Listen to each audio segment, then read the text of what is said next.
Dividend stocks take the lead. Everyone talks about chasing growth, but what if the market just made a quiet shift and nobody noticed?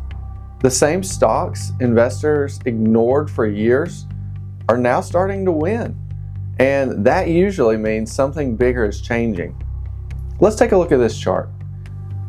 What it shows is the performance of U.S. large cap dividend-paying companies versus non-dividend-paying companies so far this year. For most of the year, both groups have moved pretty closely together, but recently something changed. Dividend-paying stocks have started to pull ahead, while non-dividend payers have fallen behind.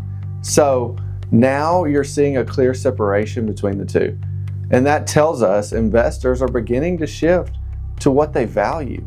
Markets don't just move on numbers. They move on what investors care about most in that moment.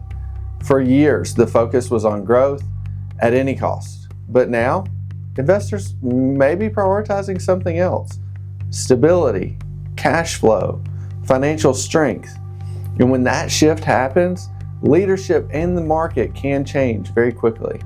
This is exactly why we take a risk-first approach here at Cloud, because we don't build portfolios assuming one style will always lead. We build portfolios that can adapt. Whether the market favors growth, income, value, or something else entirely, our focus is on staying diversified and positioned for different market environments.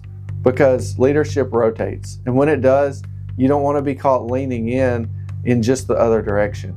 Markets reward what's needed next, not what worked last. Here are two things to keep in mind. First, market leadership can shift quietly before most people even realize it. And second, when investors start favoring income and stability again, it can signal a broader change in the market conditions. That's why staying balanced matters more than chasing what just worked. This is Cloud Investments, and this is Aaron Howard with your weekly market update. Thanks for watching. We'll see you again next week.